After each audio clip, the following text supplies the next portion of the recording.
Every day my daughter came home scared, punished for things she didn't do. What I discovered about her teacher shocked me, and I knew I couldn't stay silent. This is our story of courage, betrayal, and reclaiming justice. From the very moment my daughter came into this world, she became the center of my universe.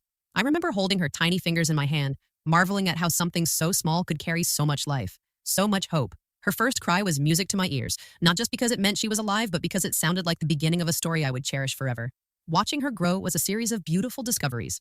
Every morning, I watched her eyes open with curiosity, every little giggle and squeal echoing through our home like sunlight breaking through a cloudy sky. She learned to crawl, then walk, and every milestone felt like a quiet miracle. Her laughter could erase my darkest days, and even when life felt heavy, I found strength in the light she carried. We shared small rituals, tiny moments that now feel monumental in retrospect. The way she clutched my hand when she was nervous, the way she danced in the living room for no reason at all, or how she would carefully place her drawings on the fridge as if offering me a treasure. These were not just moments of childhood. They were pieces of her soul, gifts that reminded me why I would do anything to protect her. School was supposed to be another place of discovery for her, a space where she could learn, play, and grow safely. Every morning, I kissed her forehead, watched her backpack swing as she walked toward the school bus, and whispered silent prayers for her happiness. "Be safe, my love. Be brave, my little one," I would say under my breath. But then, slowly, almost imperceptibly, I began to notice changes. Small at first. Hesitations in her step, the way she sometimes stared at the floor instead of walking confidently, or the faint tremor in her voice when she talked about her day. I brushed it off initially. Perhaps she was just tired, or maybe it was a phase. Yet, the worry grew heavier with each passing day. I remember the first time she came home holding back tears. She whispered, almost too quietly for me to hear, "Mom, she got mad at me again today, and for something I didn't even do." My heart ached. My sunshine, my little girl, was facing fear in a place I had trusted. That fear, I realized, wasn't fleeting. It was building, settling in her small chest like a stone. I held her tightly, feeling her tiny body shake against mine, and I promised her then, "We will make it right. I will protect you. I will not let anyone make you feel small." I started paying closer attention. I watched how she packed her school bag in the mornings, the way she lingered at the door before stepping onto the bus, the hesitance in her smile when she said goodbye. She tried to appear strong, but I could see through the brave little facade. The fear was there, quiet, persistent, and unfair. At night, after tucking her in, I would sit on the edge of her bed, tracing the curve of her cheek, and wonder how a place meant for learning and growth could become a source of anxiety. I thought about all the parents who trust teachers without question, and I realized just how vulnerable our children are. From that moment, I knew I had to pay attention, to listen more carefully, to become her shield against the invisible forces that threatened her happiness. I couldn't afford to dismiss her feelings, not even for a second, because I understood this truth deeply. Childhood is fragile, and trust, once broken, is a wound that can last a lifetime. And my little girl deserved better. She deserved a world where fear did not shadow her every step, where laughter came freely, and where love, unconditional, unwavering, was all she knew. Little did I know, this journey to protect her would test me in ways I'd never imagined. I would have to confront betrayal, deceit, and a challenge that would shake the very foundations of the world I trusted. But for now, as I watched her drift off to sleep, small hands curled around her favorite toy, I promised silently, "I will be your voice. I will be your strength. I will not let the world dim your light." And in that quiet moment, I vowed that no matter what it took, I would uncover the truth behind the fear in her eyes, no matter how uncomfortable, dangerous, or shocking it might be. From the very first day of school, Mrs. Kapoor had an aura of respectability. Parents admired her. She had a warm, polished smile that could make anyone believe she genuinely cared about children. She greeted me warmly at every parent meeting, praising the students for their creativity, diligence, and discipline. At first glance, she seemed like the perfect teacher, the kind of person you'd trust with your child's life. I wanted to believe in her, I really did. After all, who would want to suspect the person responsible for nurturing young minds of cruelty? But slowly, cracks began to show. It wasn't dramatic at first, just small details that, at the time, I tried to rationalize. My daughter came home one day with her handwriting criticized so harshly that tears welled up in her eyes.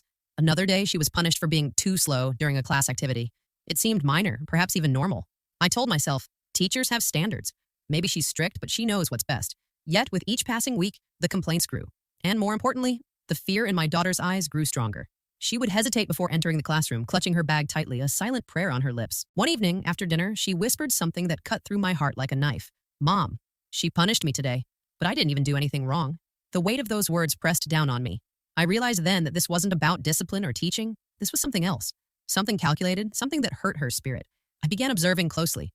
I spoke to other parents, trying to gauge whether I was overreacting. Some dismissed my concerns.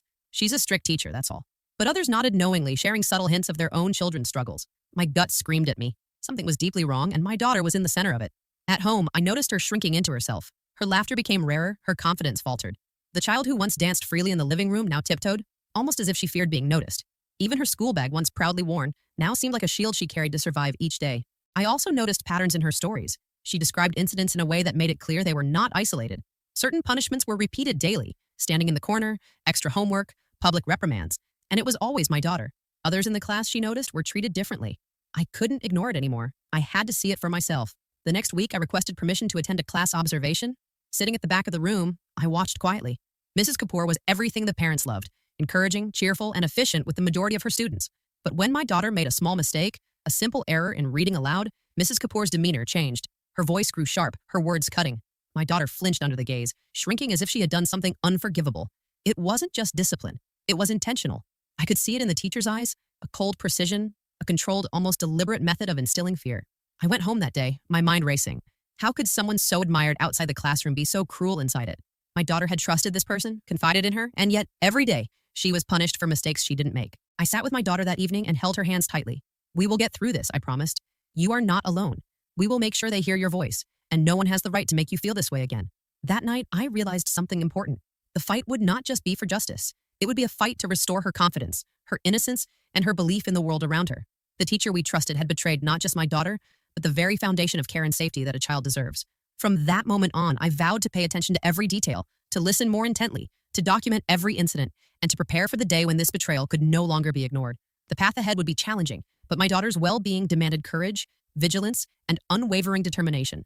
And so, our journey began. A journey to uncover the truth, confront deceit, and reclaim the safety and happiness my daughter deserved. At first, the signs were small, almost easy to dismiss. My daughter would come home with minor complaints. She made me stay after class, or I had extra homework today. I tried to reassure her, telling her, teachers sometimes have strict rules, it's okay. But deep down, a knot of worry had already formed in my chest. The real red flags began subtly, almost like shadows creeping along the edges of sunlight. She would fidget when talking about school, her hands twisting nervously, her voice softer than usual. There were pauses, hesitations, and a reluctance to look me in the eyes when describing her day. One day, she walked in holding a crumpled piece of paper, tears threatening to spill. Mom, she made me write lines again, but I didn't do anything wrong, she whispered. Her tiny voice was heavy with shame, and I could feel the weight of her fear pressing against my heart.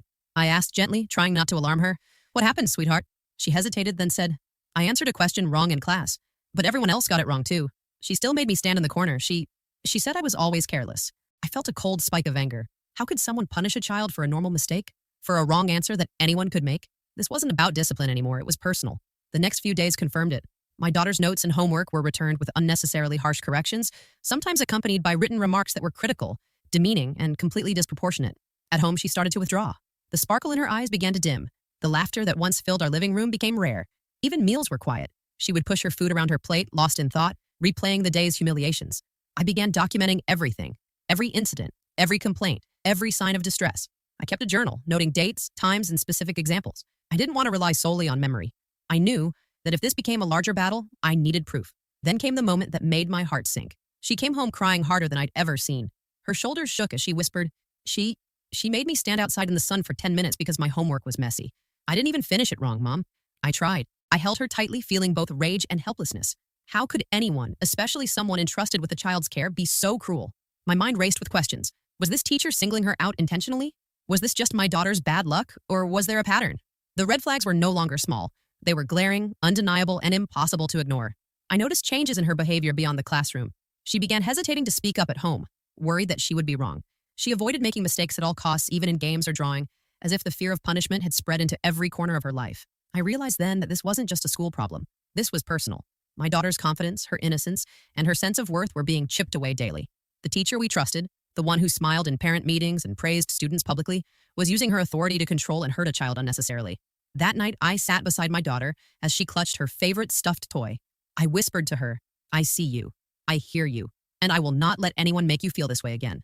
She buried her face into my shoulder, and I promised myself that I would protect her no matter what it took. The first red flags were now impossible to ignore. They were a warning, a signal that the path ahead would be difficult, that I would have to navigate fear, deceit, and resistance to defend my child. And in that quiet, tense night, I resolved that I would uncover the truth behind the unnecessary punishments. I would not let my daughter's spirit be broken. I would stand between her and injustice, no matter the cost. The stage was set, the shadows had grown long, and the fight to protect her was only just beginning. The days began to blur together, each one heavier than the last. What started as subtle punishments became relentless, almost surgical in their cruelty. My daughter would come home exhausted, not from schoolwork, but from fear. Her small shoulders slumped under the weight of invisible pressure.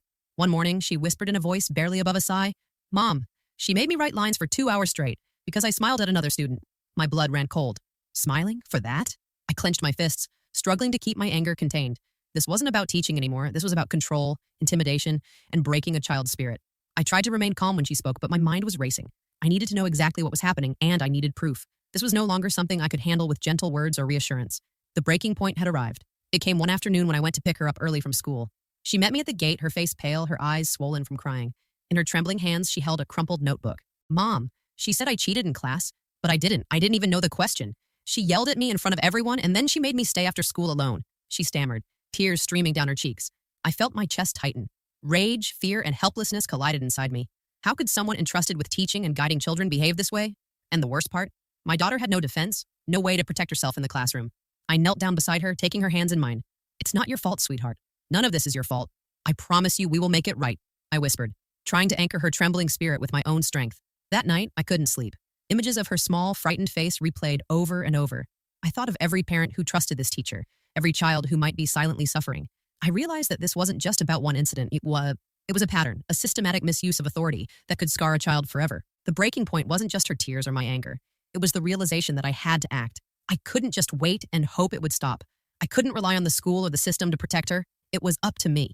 The next day, I began documenting everything meticulously, every punishment she described, the time, date, and reason given by the teacher, the emotional toll it took on my daughter, any witnesses or evidence I could gather. I also started speaking to other parents subtly, trying to gauge if this behavior was unique to my daughter. To my relief and horror at the same time, whispers of similar experiences emerged. Some parents dismissed it as strictness, but others admitted that their children were also uncomfortable and scared. Armed with this information, I realized that I wasn't imagining it. This teacher was targeting my daughter unfairly, and possibly other children too.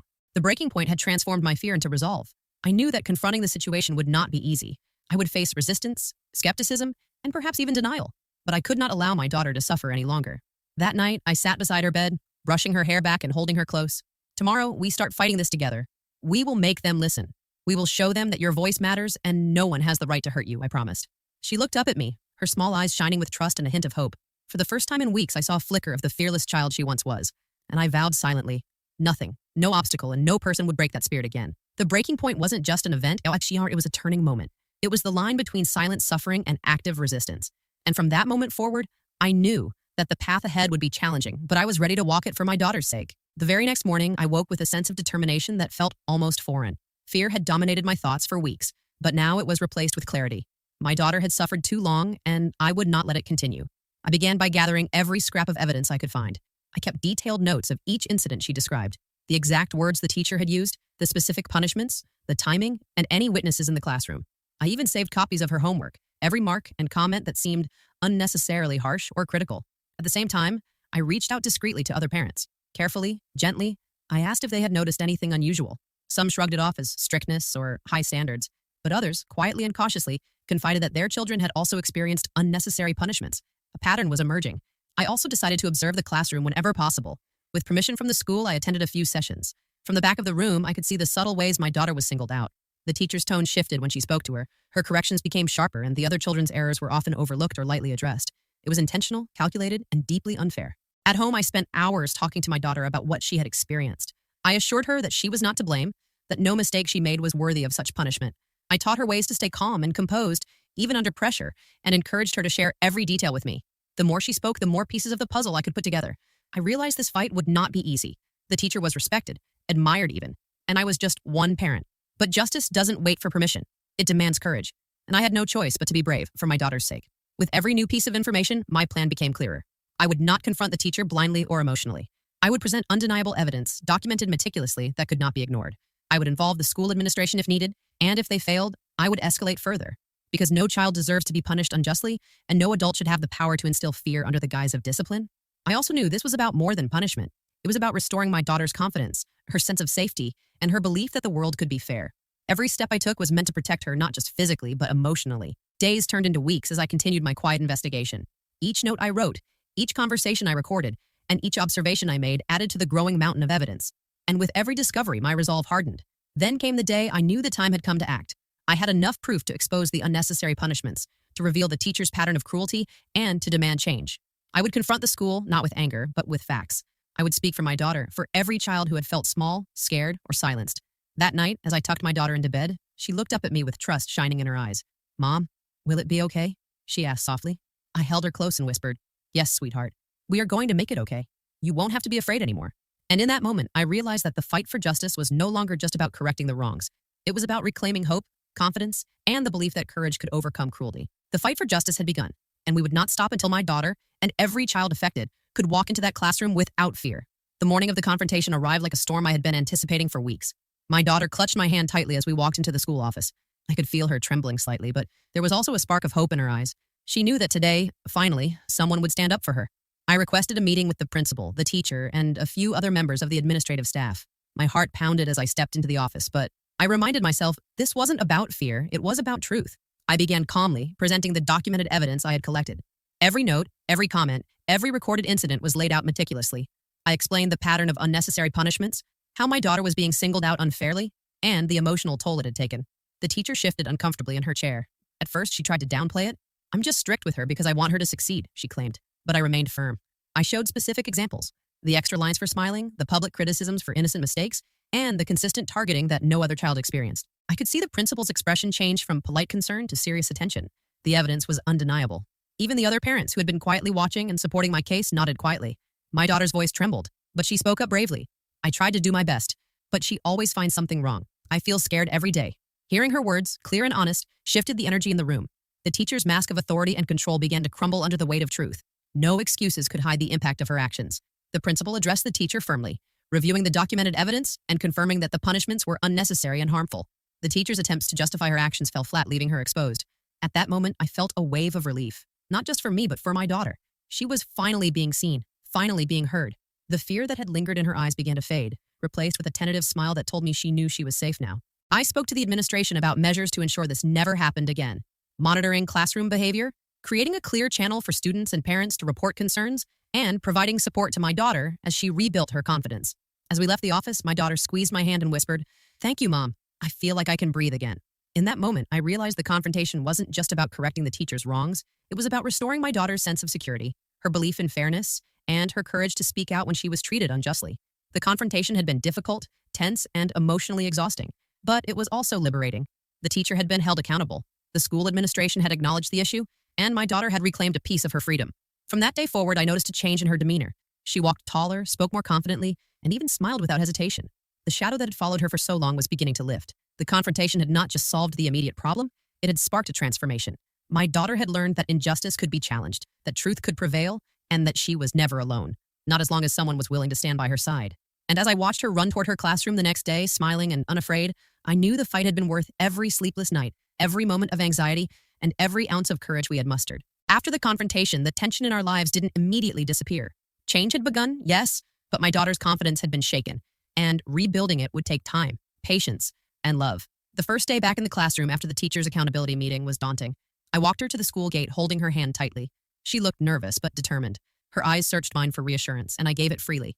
"You are strong, you are brave, and nothing will make you feel small again," I whispered. I encouraged her to speak up whenever she felt uncomfortable, to ask questions, and to trust that mistakes were part of learning, not something punishable. We spent evenings practicing assertive words and ways to express herself calmly but firmly. Every "I can do this," whispered in her room, became a tiny brick in the fortress of her self-confidence. At school, the teacher's authority had been curbed and the administration monitored interactions more closely. Slowly, my daughter began to feel safe again. She raised her hand without hesitation, answered questions, and even laughed with classmates. The spark that fear had dimmed was returning. At home, we celebrated every small victory. A completed assignment without intimidation. A story read aloud with pride. A smile shared without guilt.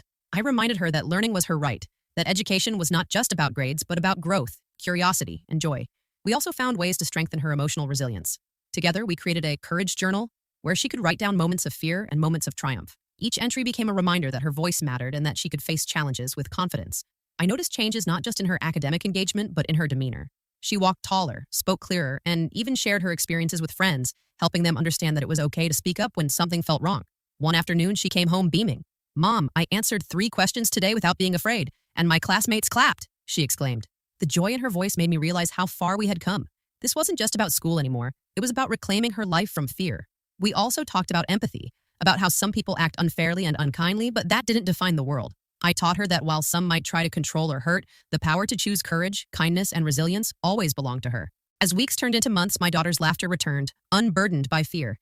She approached learning with excitement rather than anxiety, and I, as a parent, felt a quiet pride. We had faced injustice, fought for fairness, and emerged stronger together. Rebuilding confidence wasn't an overnight miracle, it was a journey. But with each step, each gentle reassurance, and each opportunity to succeed without fear, my daughter learned that she was capable, strong, and deserving of respect. And I learned, too, that standing by her side, guiding her with patience, love, and courage, could transform even the darkest experiences into lessons of empowerment and resilience. By the end of that school year, she was no longer the anxious, fearful child who dreaded every day. She was a girl who had learned to face challenges head-on, a girl who had discovered her own voice, and a girl who understood that even in the face of injustice, courage could prevail. After months of careful observation, documentation, and emotional support, the time had come to address the broader issue. I realized this wasn't just about my daughter. It was about protecting every child in that school from unnecessary punishment and fear. I scheduled a meeting with the school board. With every piece of evidence I had collected, notes, recordings, testimonies from other parents, and my daughter's courage in speaking up, I presented a clear, undeniable case. I explained the pattern of unfair treatment, the emotional impact on the children, and the urgent need for systemic changes. The board members listened attentively. At first, there were polite nods, some hesitation, and the usual defense mechanisms. But as I presented detailed examples and even read aloud some of my daughter's own written experiences, the room grew quiet. The truth couldn't be ignored. One board member, clearly moved, asked, "Why wasn't this brought to us sooner?" I took a deep breath. Because children are afraid. They are taught to obey and not question. And when fear is paired with authority, the smallest voice feels powerless. But today, I speak for every child who doesn't yet know they can be heard. The teacher, present in the room, shifted uncomfortably. No amount of charm or justification could mask the pattern of abuse now laid bare. The board decided immediate action was necessary. Formal reprimand for the teacher. Mandatory training on child psychology and ethical teaching practices. Implementation of a clear reporting system for students and parents. Support programs for children affected by similar situations. My daughter sat quietly beside me, absorbing the weight of what was happening. I reached over and held her hand. "See? Courage changes things. You did this," I whispered. Her eyes glistened with a mixture of relief, pride, and awe. But justice wasn't just about punishment. It was about transformation. The school committed to regular check-ins with students and parents to ensure a safe environment. Teachers were reminded that respect and fairness were non-negotiable, and every student deserved the opportunity to learn without fear. Leaving the school that day, I realized the impact of speaking up rippled far beyond the walls of the classroom. My daughter had become a catalyst for change. Her courage had inspired accountability, fairness, and a new standard for every child in that school. Back home, we celebrated quietly but meaningfully. My daughter drew a picture of her classroom, not the one filled with fear, but one filled with smiling faces, learning together, and a teacher who treated everyone fairly. "Mom, this is how school should feel," she said, and I knew that our fight had created not just safety, but hope. Through this journey, my daughter learned a powerful lesson, that standing up for what is right requires courage, persistence, and truth. And I, as her parent, learned that sometimes justice is found not just in confrontation, but in the ongoing effort to ensure fairness, empathy, and respect for every child. By the time the next school term began, my daughter had transformed in ways that went beyond grades or classroom participation. The fear that had once shadowed her every step had vanished, replaced by a quiet strength and unwavering confidence. She walked into her classroom with her head held high, greeting her classmates and teachers with a warmth that radiated her newfound courage. Mistakes no longer terrified her, challenges no longer intimidated her. She raised her hand without hesitation, answered questions with clarity, and even volunteered to help others, showing empathy born from her own trials. At home, she shared stories of standing up for herself, encouraging friends, and even noticing when others were treated unfairly. She had become not just a survivor, but a leader, a girl who had learned that her voice mattered, and that fairness and courage could create change. One evening, as we sat together reviewing her schoolwork, she paused and looked at me. "Mom, do you remember how scared I was? I can't believe that was me. Now, I feel like I can do anything." I smiled, feeling tears prick my eyes. That was the moment I realized that the battle we had fought wasn't just about correcting injustice. It was about giving her the tools to face life boldly, no matter what challenges lay ahead. I reflected on the journey, the anxiety, the sleepless nights, the frustration of being ignored, the painstaking process of documenting every incident, and the nerve-wracking confrontations. Every step had been worth it. My daughter was no longer just my little girl. She was a force, unstoppable in her courage, resilient in her spirit, and wise beyond her years. Her teachers noticed the difference, too. They admired her perseverance, her willingness to engage, and her leadership among peers. She became a role model in her own right, inspiring classmates to speak up when they felt treated unfairly and to support one another with empathy and courage. Even the teacher who had once punished her unnecessarily seemed to recognize the change. There was no more fear, no more intimidation. The balance of power had shifted, and my daughter had stepped into it gracefully and confidently. I realized that empowerment wasn't just about protecting her from harm, it was about helping her discover her own strength, her own voice, and her own ability to create change. The lessons of courage, justice, and resilience had become part of who she was. And as I watched her run ahead, laughing with her friends on the school playground, I felt an overwhelming sense of pride. She had faced adversity, confronted injustice, and come out stronger, more confident, and unstoppable. Her journey had taught both of us that no one could take away the power of a brave heart. The the clarity of a truthful voice, or the freedom that comes from standing up for oneself and others. In that moment, I knew that the fight, the tears, and the sleepless nights were not just memories, they were the foundation upon which my daughter had built her unshakable confidence. She was ready for the world and nothing could hold her back. Months had passed since the confrontation with the teacher and the systemic changes at the school. Life had begun to settle into a new rhythm, one filled with hope, growth, and endless possibilities. My daughter now approached each day with excitement rather than fear. She explored new subjects, joined clubs, and participated in group projects with enthusiasm. Every success, no matter how small, was a testament to the courage she had developed and the battles we had fought together. One afternoon, as I picked her up from school, she turned to me with a bright, confident smile. "Mom, I think I want to start a student club to help other kids who feel scared or alone. I want everyone to know their voice matters."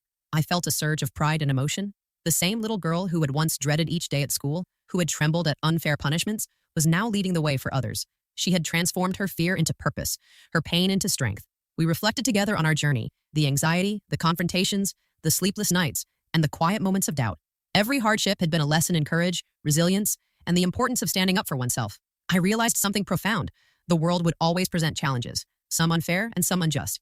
But my daughter had learned the most important lesson of all, that she could face adversity with integrity, courage, and an unwavering sense of self-worth. She had also learned empathy, understanding that while some people may act wrongly, kindness and support could create a ripple effect far stronger than fear. She had discovered the power of her voice, the strength in speaking truth, and the impact one brave individual could have on an entire community. As we walked home that day, hand in hand, I felt a sense of closure and hope. The fear that had once dominated our lives had been replaced by empowerment. The tears had transformed into laughter. The shadows of doubt had given way to the light of confidence. I knew that the journey wasn't truly over. Life would continue to challenge her, but I also knew she was ready. Ready to face the world with courage. Ready to help others. Ready to grow, learn, and thrive. And as I watched her run ahead, laughing with the same joy that had once been stolen from her, I felt a deep sense of peace. We had faced fear together, confronted injustice, and emerged stronger on the other side. This was no longer just a story of hardship. It was a story of transformation, courage, and triumph. A story proving that even in the face of betrayal, injustice, and fear, resilience and love could create a future full of promise. And for my daughter, that future was limitless.